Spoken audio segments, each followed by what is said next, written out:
Welcome back to another episode of On the House. I'm your host, Lindsay Davis, and I'm really excited to have a special guest, Nolan Sanburn, joining us today. He specializes in commercial real estate in the Birmingham area, and he also is a practitioner of infinite banking. Welcome, Nolan. Awesome. Thank you so much for having me, Lindsay. I'm excited to be here. Love what you guys are doing in the Birmingham area and excited to be on the show with you today. Thanks. Yeah, so Nolan and I met at just a real estate networking event, a month or so ago, 2 months ago, and got to talking. Thought it'd be a great opportunity to hear more on the commercial side of real estate, especially in the market that Spartan Invest is in. But before we jump into that, just kind of give us the high level. Tell us your story, how you got started, what you were doing prior to real estate, et cetera, et cetera. Sure. Long story short, I was a baseball player. I was pretty good player. Got drafted out of high school and then college.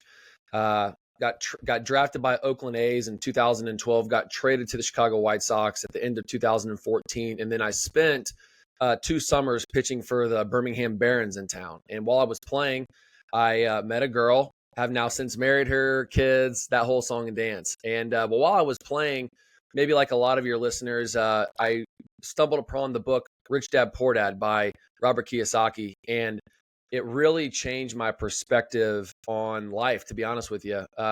I had been trading my time for money. I've been a really hard worker. The highest level of how much you can trade your time for money ever is just professional athletics. You spend your time Right. all day, every day, practicing your sport.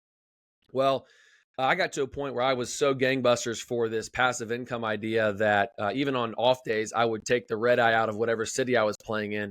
I'd fly back into my hometown, Kokomo. I'd go look at 40 or 50 houses. I'd put offers in on 30 of them, take the red eye back to whatever city I was in, and I'd get on a bus and go play in some other city you've never heard of. So while I was dancing around the minor leagues, I started to acquire these houses, single family homes, to have, the passive income strategy. And eventually got retired, got released, stopped playing professionally, and discovered and stumbled upon a book called Commercial Real Estate Investing by a guy named Dolph DeRoos. If any of your listeners have not heard of it, you've got to check it out. It was another game-changing book for me because it spoke highly on how real estate is the right investment move for the passive income strategy. But I was looking at it differently from a residential perspective. And now Dolph was essentially saying you should consider commercial real estate. I had always been very afraid of things that I didn't know, or I had a fear where if I didn't, you start hearing metrics and ratios and numbers and variables that is a little bit different than residential property. And I was intimidated, but eventually I discovered, unfortunately, that my property manager in Indiana, while I was in Birmingham, was stealing a couple dollars off the top and jaded me very quickly. That I realized I was like, I can't keep doing this. Managing 55 houses from 7.5 hours away started to get. I was spending more time with him than I was my own family at that point. And so I essentially, in 2021, I sold all my houses. I went all into commercial real estate. I've got 11 buildings now and just over 201,000 square feet. And we've got, as of August 15th, we've got 9 million under contract, and we're hoping to close them all with no money down next month. So it's gonna be pretty cool. That's me from Oh, 30,000 feet. wow. Oh, I love that. Yeah. So you're selling all of the properties. About how long did that transition take you to get to there? To 55 homes, that's no easy feat, but that's when the market was extremely high. So I'm sure offloading and recouping that capital. But about how long did that transition take? Yeah. So I would say that out of the gate, I did a handshake deal with one of my dad's buddies. Like in the off season, I'd go back and I would ask questions, like buy them lunches and coffees. I'm like, how do I do this real estate thing? And so I did a handshake deal with one of my dad's buddies, bought 2 houses from him. I got a handshake deal from a local bank, one of those things. Like I personally guaranteed it, did the whole thing, but I wasn't making any money in professional baseball. There's no money in the minor leagues. I'm making like $600 every 2 weeks. So it was more of a, hey, we know who you are kind of guys, and we'll do a deal with you. So then I started to discover the subject twos, the wraps, started to discover the creative financing, owner carries, land contracts. So that's how I quickly got up to, I mean, I bought a 22 unit apartment with no money down, like that kind of thing. And, but to answer your question, that took about 3 years to get up to that level of, doors. And then very quickly, once I discovered that, I was losing a couple $100 extra a month when I was reconciling books, I was like, this does not make any sense. How am I just misplacing like $400 every month? I couldn't figure it out, and unfortunately discovered. But I basically was full gangbusters at that point on commercial. I was like, I got to make a decision. I've got to switch over to this industrial warehouse style. And so I put it out there with a couple of guys that had reached out to me and said, actually it was a phone call, was asking if I was buying apartments. And I said, no, but I'm looking to sell my portfolio in Kokomo. And it was a guy up in Indianapolis. And he's like, well, we'd sell it. And I said, all right, let's do it. And so I had, it took me maybe 9 months to get the deal from start to finish. It was one guy that came in and bought all the houses and the apartment. So it was, paid off a bunch of debt, of course, paid off a lot of, mortgages, but it was a great day for myself and for Uncle Sam in capital gains. So that's never fun to write that check, but sometimes that's part of it to unwind everything. Absolutely. So your first commercial building, what type of building was it? I guess what type of investment was it? All apart? It was multi-use or storage? What type was it? Nope. So it got brought to me from a friend of mine and wholesaler buddy, and he said, "Hey, there's this building over in Tarrant. I still own it, and it's 70,000 square feet. It's the biggest one that I have." And he brought the deal to me. The seller was looking to 1031 his cash into something else, and we got it at a pretty strong deal. It's a triple net lease, so obviously the tenants pay the taxes and the insurance, and they maintain the space. And I bought that building for $1.35 million back in 2021, and got creative with the financing where we borrowed $1 million from a local bank, and the seller left in the deal $350,000. It was a total tax move for him, and so he financed me the down payment. So I was able to buy that property with essentially no money. And what I did on top of that is there's about 1.5 acres of land on that property, and I was trying to figure out how, because commercial is a little bit different than residential, meaning with residential, if you've got 10 houses in a cul-de-sac and they're all going for $200,000, that 11th house is most likely going to go for around $200,000. That's what because it's the value is the comps in the area. Commercial real estate, on the other hand, is valued based upon the net operating income, and you divide that by the market cap rate, and that spits out an intrinsic value. So I knew that. I discovered that, okay, if I'm able to increase the net operating income, I can increase the value. And so with the terms that I came together with the seller was the $350,000 of debt that he was holding in a second position mortgage. I would pay him an interest rate every month, and then after 36 months, I'll pay him a balloon payment. And why that makes sense for the seller is, again, he had a capital gain problem.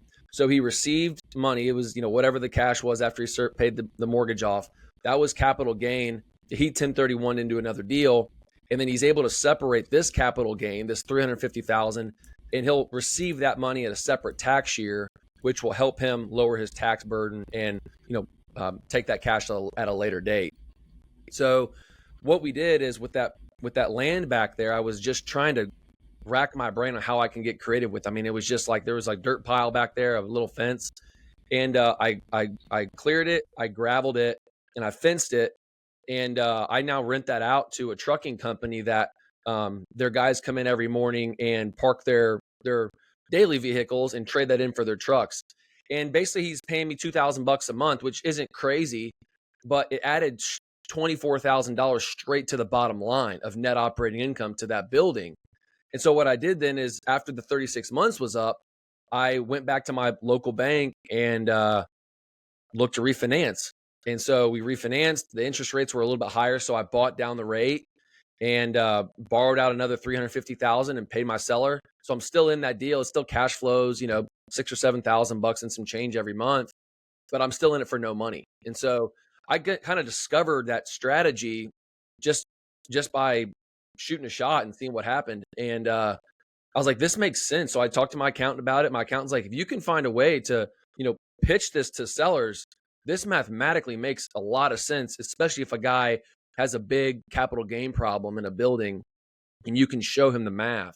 So that's basically what I have done with not every one of the other deals, but all other 10 buildings besides that one. There's some type of creativity involved in all those deals. And the banks are totally fine with it because, well, they're in first position and they've got first position, rights on the collateral. So, Right. and we're servicing debt. So there's no, they're happy go lucky. So that's kind of how I got into that first one and just kind of kept building and making that strategy more efficient as we go along. Man, that is a very complicated and unique financing opportunity, especially for your first commercial deal. I mean, that's extremely creative. And I love that there are so many options for creative financing out there if you do want to get into real estate. I think a lot of times people are apprehensive about taking that first step. Not necessarily so much in the single family space because there are so many opportunities for your conventional loans and it's 20% down and it's pretty handed to you on a silver platter. But if you're looking in the commercial space, being creative and especially buying a $1.35 million deal with almost no money down is very interesting. That's really, really creative. Well, and on top of it too, I had to get over, like I said a minute ago, I had to get over that fear. When I was growing up, I grew up in a Dave Ramsey home. We had envelopes for electrical bills and groceries. Like, I don't know if you had that experience, but I did. And it was great for me. I mean, honestly, because I learned how to, balance a checkbook and I learned how to manage my money well, being smart with cash. So when I went to this local bank after I had read Rich Dad Poor Dad, discovered that, debt is the way that you scale your business. It just went against the grain. It went against everything that I was raised on and how I was, raised to live. And so that was a fear of feeling that I was doing something wrong. So then to fast forward to where then I'm borrowing $1 million to buy a building, and actually $1.35 million because I'm borrowing from the seller too. It was a much larger step up versus just borrowing $60,000 from local Community First Bank. And so I think for me, it was getting over that hesitation and again the fear of doing something that was unknown or at least taboo to how I had grown up. But now what makes I feel so cool is I've grown as a person, as an investor, where I have so much more confidence in who I am, what I'm doing, and I have conviction for it. To where now, when I'm partnering with people or I'm teaching people how to buy these properties, it doesn't matter the size of the deal now because I know it's unemotional. I just look at the math, I look at the lease, I look at the deal, and I have and I know if I can do the deal or not. I don't have any fear or hesitation about being able to achieve larger buildings or larger opportunities. So tell me the 11 buildings that are currently in your portfolio, what are the primary functions of those commercial buildings? Yeah, so I'm very specific on what I'm looking for. Before, when I was getting in, I just knew I needed to make a change from residential to commercial. I needed to take back control essentially of my financial real estate essentially because I had been so jaded from before. And so out of the gate, I was just looking to change, right? But now I'm very, very specific on what I'm looking for. And I'll say no to something if it doesn't check every box. So I stay very specific. I look for a building that's 10 to 40,000 square feet, 16 plus foot ceiling heights, multiple roll-up doors. If it's occupied, it needs to have at least a 3-year triple net lease, and it's got to be less than a mile off the highway. So if it fits into those 5 physical attributes of a property, then I'll look at it. Then I'll even consider the deal. And then from there, it doesn't matter. And some people will say, oh, well, that's a unicorn. You can't find those deals. I'm like, yes, you can. Those deals are out there. Those physical attribute buildings are out there. And if someone is offering a building out there at a price, that's irrelevant. It doesn't matter what the property is being offered. It matters what you're offering. It matters how a buyer and a seller come together. So after I find those physical attributes, and the main reason why I'm looking for that style of building is because if you've done the homework and you look around the United States, it doesn't matter what state you're in, small businesses that are grossing anywhere from $2 to $10 million in revenue, that style of business, that style of building ends up being the most common style of property for that style of small business, which ends up being the largest tenancy pool in the United States. $2 to $10 million of gross revenue businesses that are out there. And my tenants are, they're blue collars, they're steel fabricators, they're glass supply, they're last mile distribution, they're contractors, they're roofers, people that really candidly make the world go. They're trucking companies, things like that. And I like to stick where the physical attributes first, because again, it's the largest tenancy pool.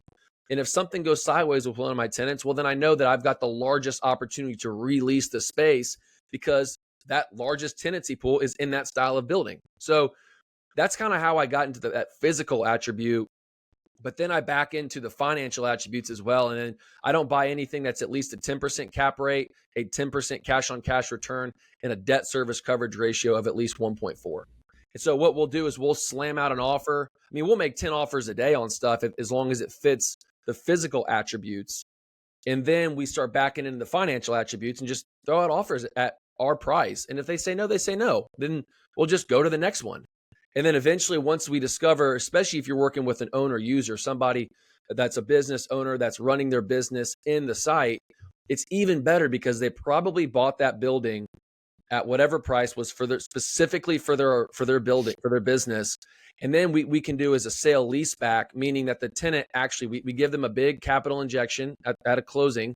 They leave money in the deal for the capital gains, and we've already got a tenant specific to that building. So we can buy these properties for essentially no money and then have a tenant on a long-term runway with a great lease because it's specific to their business. And then we can buy them for no money, which again, if you really want to get philosophical, then you can introduce bonus depreciation, which is a massive deduction against your earned income if you're a real estate professional. So like I said, I just walked this through with my accountant a couple of times. I'm like, just tell me where I'm missing here.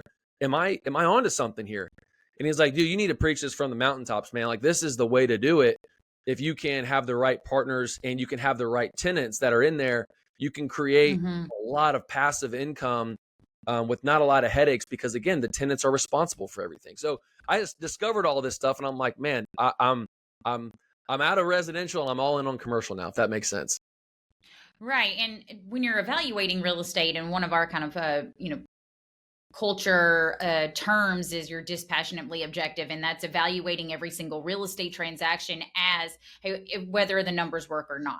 And I think taking that approach, no matter what real estate you're investing in, whether it be single family, residential, commercial, and taking that approach to determine whether or not you're going to move forward with the deal is always the way to go. And I fear sometimes, especially on the single family side, not necessarily on the kind of your light warehouse side, that you can make emotional buys, and those never work out as far as cash flowing, higher rate of returns, et cetera, et cetera. So I like that approach when you're evaluating deals and having your specifics outlined. That way it's easy to see a mass amount of deals in a short amount of time, so you can easily assess what you want to pursue. Well, it goes even further along that too is, I don't spend any time on LoopNet or Crexi or any of these outside sites because I want to focus on candidly borrowing money from banks and raising capital with investors. That's how I spend the majority of my time. And so I tell all the people in our mastermind, like, focus on assembling your team. You've got to have the brokers, the accountants, the attorneys, all these guys, because if you go tie a deal up and you don't have the infrastructure set in place, you're never going to get the deal across the finish line. So what I tell guys, the most important piece, candidly, the puzzle piece is your broker, your main broker. And so what I tell him is, and for your brokers, this is the biggest key, is if you know exactly what I'm looking for and you go find it, you're guaranteed to get paid. You're guaranteed to close because it fits so uniquely into those boxes. And then what ends up happening is those brokers thinking they have opportunity costs. They say, what is my highest and best use of my time? Is it out there trying to find, anybody style deals, or do I have the highest likelihood of closing a deal if I look specifically for Nolan's deals, the properties that he's looking for? Because I know that he'll close. I know he'll close if we find what he's looking for.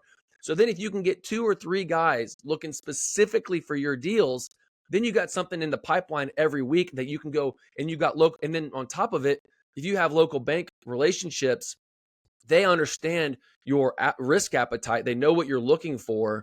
And then it becomes predictable and consistent debt that they're going to give you. So I just get I focus on assembling my team so much and having the right guys, on the right on the right part of the chessboard, and it allows you to be that much more efficient, and then to take action when those opportunities do come up.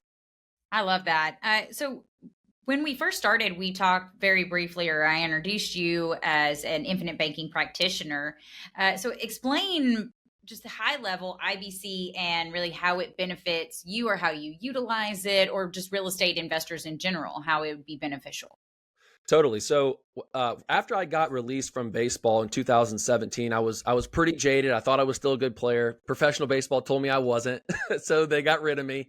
And I was playing in a golf outing one afternoon, and I met a guy in Birmingham. His name is Mike Schwally. He works with Nolan Associates over here in Homewood, and we got to talking. We were playing, and he goes, "Hey man," after we got done, I was telling him how I was this wannabe real estate guy. I think I had like 10 houses or something at that point. So I thought I was big and bad. And Mike was like, "Hey, I think I got something for you, man, that you should check out. It's this thing called infinite banking." And we were speaking about it. And I told him, I was like, "You know what, man? I was 27. I was like, dude, kick rocks. I don't need life insurance, buddy. I know everything. I'm smarter than you." Like I was arrogant. I thought I knew everything because I had a couple of houses and I was young, right? And Mike was like, "Dude, I'm not trying to sell you anything. You should just check it out. It might actually help out what you're doing." And he's like, "There's a book called Becoming Your Own Banker by Nelson Nash. You should check it out. I've got one. I'll give it to you to read." And I was like, "You know what, Mike? Give me that book. I'm going to read that thing just to prove you that I don't need this stupid idea." And then I read the book, and then I immediately reread it because I was like, this is more information that I had not focused on, because my whole life had been focused on rate of return and focusing on the deal. But what infinite banking or this life insurance strategy focuses on is actually, where is our dry powder before we go and deploy it out in the marketplace? Is everybody has this same thought. They either borrow money from the bank and pay them back with interest, or they save up their cash and spend it to go buy whatever it is, but they end up getting nowhere with their money throughout their lifetime. Their cash goes up and down, but they end up never getting anywhere with their liquidity. And so what infinite banking does, it allows your money to be tax protected from Uncle Sam. All the growth is tax free. It's litigation protected for real estate people. That's a big key. But the That's main huge. metric and focus of this is you have uninterrupted compound interest. So if you can imagine the same way that you are utilizing a home equity line of credit. Let's say that you have a house that's worth $200,000 and you have $100,000 of equity in it. Well, you go to your local bank and say, "Hey, I'd like to borrow $50,000 against my house because I want to go and redo the kitchen," or whatever it would be. The bank doesn't go and put caution tape around the guest bedroom and doesn't allow you to not walk in there. They leverage the equity that you've built up in your home and put a lien on the collateral, which is the piece of real estate. It doesn't interrupt the appreciation of your home, right? Even though you borrowed against it. The property doesn't know if it's leveraged 100% or the property's totally paid off. It's just going to do what it's going to do. And that's Right. identical to whole life insurance. Whole life insurance is guaranteed to appreciate in value every single year, no matter if it's leveraged against or not. And so when I discovered this, I essentially started putting money. I have 5 policies now. I've got them on all my kids. And I put money into these policies that are guaranteed to go up every year. It's tax and litigation protected. And nobody checks my credit. Nobody asks for anything. I mean, it's an unstructured policy loan. So when I borrow against my policy, it doesn't interrupt the appreciation of the policy. They just put a lien on the asset, which is my death benefit. So it's the same thing as a home equity line of credit. And when I discovered this, I was like, well, what's the biggest difference here? Well, when you borrow from against your home, the bank is going to make you put your firstborn up as collateral. They're going to ask you what you're going to do with the money. They're going to set the terms in the interest rate. They're going to schedule everything, the payback period. With whole life insurance and the infinite banking strategy, when you want a policy loan for anything, they don't ask for anything. They just say, "Sounds good, Mr., Mrs. The money hit your account 3 business days." They don't ask when you're going to pay it back because they have the collateral of death benefit. So I essentially discovered this strategy, and I was trying to prove it wrong. I was trying to prove Mike wrong that I didn't need this. But now I've discovered that it's such a powerful strategy. And you can Google BOLI, bank-owned life insurance, corporate owned life insurance, all these. Next time you go into the bank, if it's not a teller, discover that everyone is a vice president, because that makes them an insurable interest. So the bank will put insurance on that person.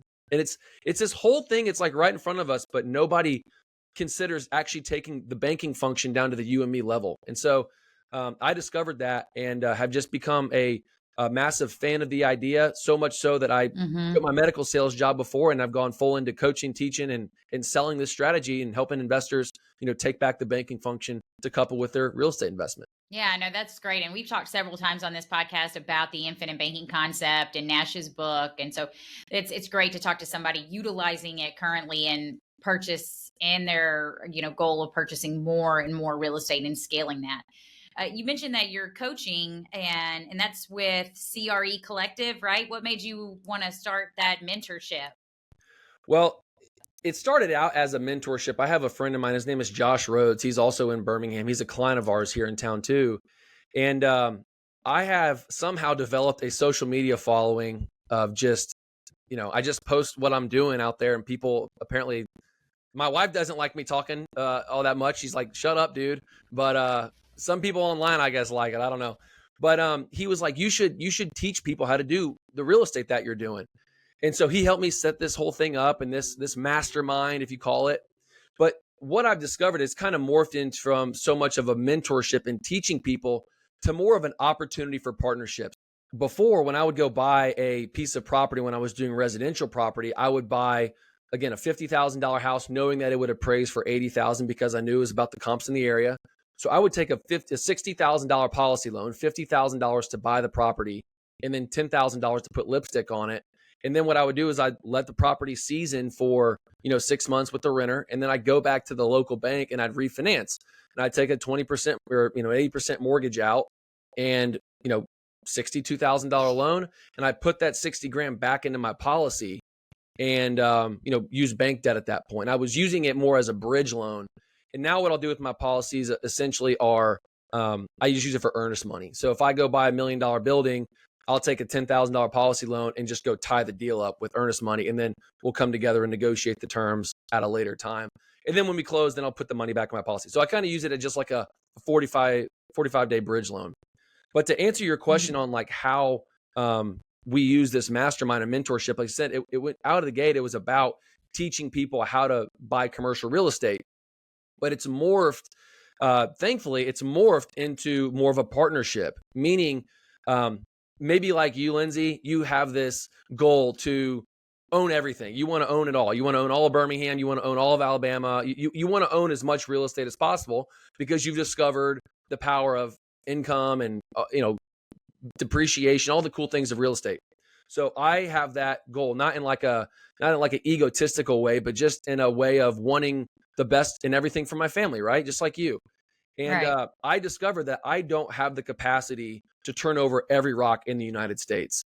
So I discovered if I can teach people the same way that I go and find property, the same way that I want to go out and turn over rocks and do deals, if I can teach them how to do that, then what they're going to do is they're going to need my help to close the deal.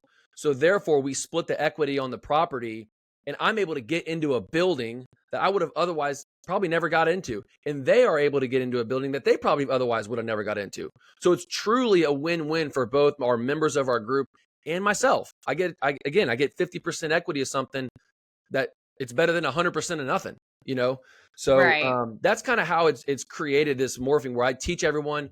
We got our 8-week boot camp. We teach them exactly how to underwrite deals, exactly how to have conversations with the broker, the vocabulary, the inflections to use when you call them, when you sit down, the questions to ask your local bankers, all the things that's required as you grow as a syndicator and as an investor that is important and necessary to become an investor. And I teach them how to do this. And then when the opportunity does come up, they find that property, then I'll come on board. They'll get to use my accountant, my attorneys, local banks if they're in the Southeast, and I help get the deal across the finish line. And then I get a split of that equity in cash flow and all that stuff. Again, and then they get a piece of property that they would have otherwise never most likely been able to get into. So that's kind of how it's gone from before it was teaching to now it's doing it with in partnership. No, I think that's great too, because there's so many mentorships or trainings out there and investing in real estate, and not a lot. I've been in this space for almost 15 years now, and there's not a ton of programs that are actually going to where the coach or the mentor is actually going to do the deal with you and be a part of the deal with you. So I think that's a really great opportunity, especially for those that are new and just want to learn and this is their first deal. You're really shouldering a lot of the unknown Well, for it your alleviates a your lot of the clients. anxiety. Yeah, it alleviates a Yeah, lot of the absolutely. fear, the anxiety, what comes in, because like we said earlier, getting into $1 million building is it's intimidating. It's very intimidating, Yes. especially for somebody that either doesn't buy, they have never bought a house, even they've never bought a property before. So to try and go from a $50,000 house to $1 million building is a big jump. So what I've discovered, I actually had a call with another guy in our group a couple days ago, and he's looking at a $4 million building up in Michigan. And when we got off, I was like, dude, isn't this crazy? We're talking with him. I'm like, isn't this crazy that like 3 months ago you were looking at $60,000 houses, and now you're looking at a $4 million site. And I go, you're expanding your horizon. You're discovering that it's really not that much different. It's just thinking bigger. Like I'm just convinced that everybody, including myself, isn't thinking big enough. We're just not thinking big enough. We're holding ourselves back. So it's a little philosophical, but it's cool to see people change their perspective on like, man, I'm capable of doing this. I can achieve this. And Right. that's 80% of it. It's believing in your heart that you actually have the ability to understand what you're doing, to figure out how to move the ball down the field, and then take action when that chance comes up. And so that's kind of what we're doing, is we're helping people just grow confidence, inner confidence, and then when that chance comes, they pull the trigger and make it happen. Wow. Nolan, thank you so much for jumping on and telling us. You shared all the information you shared is great. So if we have some listeners that maybe want to dip their toe or learn more about commercial real estate, how do they get in touch with you, or how do they find out more about you? Social media, your website?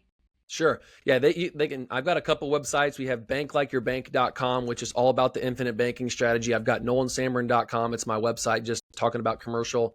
But if you want to follow me on social media, it sounds hilarious, but I'm the industrial real estate industrial RE investor or something on TikTok. But you can just type my name in, Nolan Sanburn, and I'll be on TikTok. I'll be on Instagram.